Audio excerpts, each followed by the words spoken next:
sahabat semua, hadir dengan saya Nyai Paricara.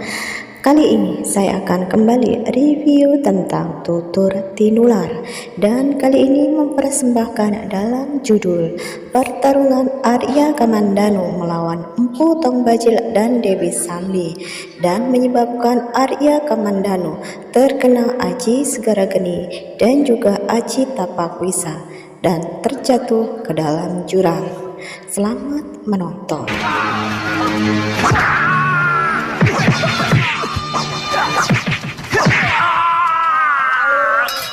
Minta doanya kepada sobat semua agar channelnya Paricara ini terus berkembang dan terus maju dan tetap jaya di udara.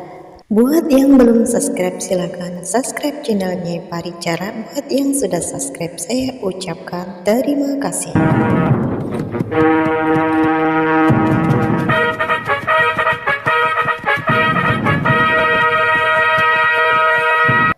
Dalam cerita sebelumnya, Arya Kamandanu bermaksud berpamit hendak berburu, akan tetapi ternyata ia salah jalan. Justru ia kesasar sampai ke Majapahit. Di Majapahit, Arya Kamandanu bertemu dengan Ranggalawe, dan Ranggalawe meminta kepada Arya Kamandanu untuk bergabung di Majapahit dan menjadi prajurit Majapahit. Akan tetapi Arya Kamandanu teringat akan istrinya di rumah di sebuah lereng Arjuna yang sangat terpencil, jauh dari siapapun, sendiri hanya bertemankan Panji Ketawang. Usai bercengkrama dengan Ranggalawe dan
tubuh Arya Kamandanu melayang dan terjatuh ke dalam jurang. Arya Kamandanu berusaha untuk meraih sebatang kayu, berpegangan di sana. Akan tetapi tubuhnya yang lemah, yang sudah terkena Aji Segara Geni dan Tapak Wisa, tidak mampu menahan cengkeraman tangannya. Maka dengan seketika tubuh Arya Kamandanu pun jatuh terjun ke dalam jurang yang sangat dalam. Dan kembali menjadi rambut kampung yang baik hati. Ya. Anak itu benar-benar hebat, Kakang. Ranubaya berhasil menggembleng dia dengan ilmu seifi angin dan jurus pedang naga. Terus terang, aku ragu dia tewas. Pukulanku tadi seperti ada yang menahan, seperti angin topan. Tapi Aji Tapak Wisaku telah berhasil mengenai lambung kirinya. Aku yakin, tidak seorang pun yang mampu bertahan dari serangan racunku. Empu Tong Bajil memerintahkan kepada Caran Lecong untuk mencari pedang Naga Puspa ke dalam jurang. Awal mulanya Caran Lecong menolak, namun Empu Tong Bajil mengancam jika Caran Lecong tidak mematuhi perintahnya, maka ia akan diusir dari kelompoknya sebagai prajurit Kediri dan akan menjadi seorang perampok lagi. Empu Tong Bajil kemudian membicarakan perihal mengenal Arya Kamandanu yang memiliki kekuatan yang sangat dahsyat dengan Dewi Sambi. Empu Tong Bajil ragu kalau Aji Segara Geni telah membunuh Arya Kamandanu. Namun Aji Tapak Wisa milik Dewi Sambi. Dewi Sambi merasa yakin ilmunya telah bisa membunuh Arya Kamandanu.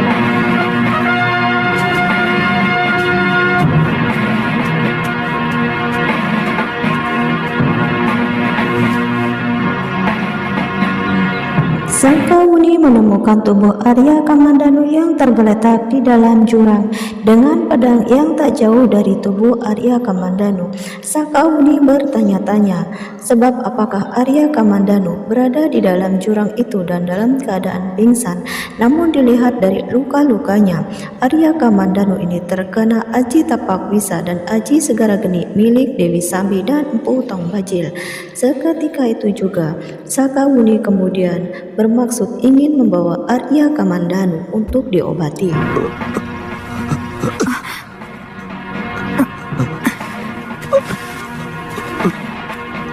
Arya Kamandanu yang terluka parah mencoba untuk bangun, namun ia tidak dapat bangun dan akhirnya Sakawuni kemudian menolongnya dengan menaikkan ke atas kuda.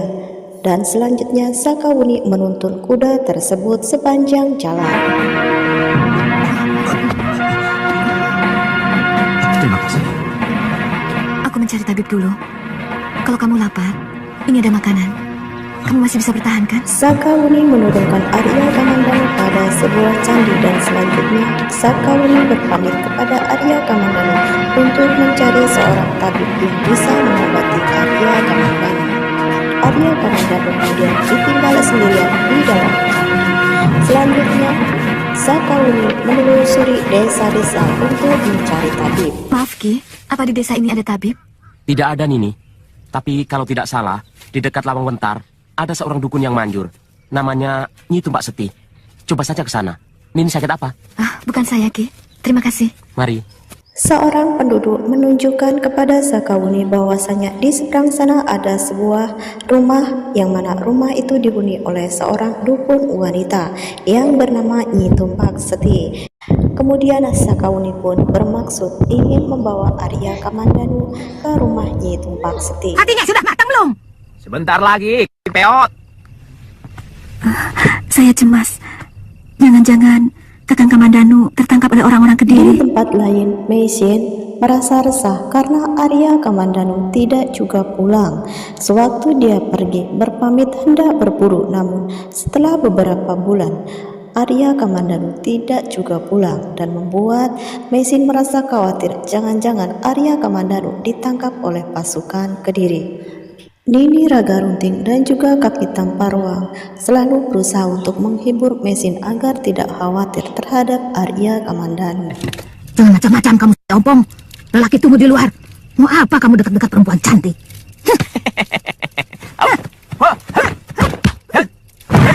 Kaki Tamparwang dan juga Nini Raga Runting adalah dua sahabat yang selalu berkelahi. Dalam hal apapun mereka selalu berkelahi dan di antara mereka hampir tidak pernah akur. Namun di dalam hati keduanya tidak ada permusuhan. Bukannya kalah, tapi ngalah. Jadi laki-laki itu harus bisa ngalah. Dia itu sebenarnya sangat mencintai Aki. Siapa yang cinta sama si Ompong? Bicara sama anak kecil itu harus jujur. Padahal memang iya. Sementara itu Sakawuni telah kembali sampai di ruangan candi. Sakawuni bermaksud membawa Arya Kamandanu di mana di tempat Seti tinggal. Kita sudah hampir sampai, Kakang.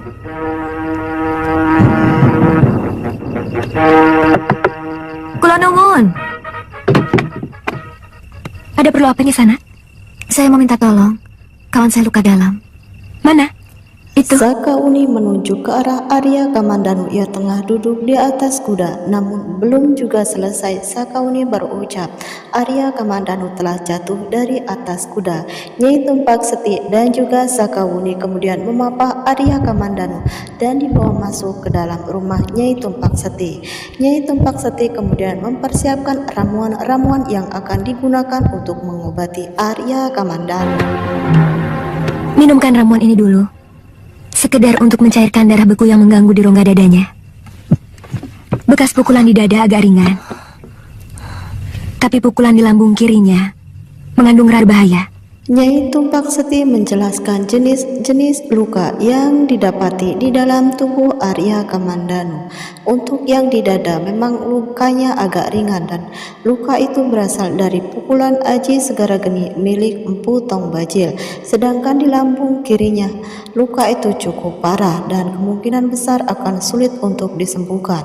Dan luka itu berasal dari pukulan Aji Tapak Wisa milik Dewi Sambi. Minyak campur sari ini akan sedikit menahan kerjanya racun tapak wisa itu. Mudah-mudahan besok saya bisa mendapatkan dedaunan yang bisa memusnahkan racun ini. Nyi Tumpak sendirian di rumah ini? Sakauni mencoba bertanya-tanya perihal Nyi Tumpak Seti, kehidupannya dan juga kepribadiannya yang seperti apa. Cemburu? Begitulah.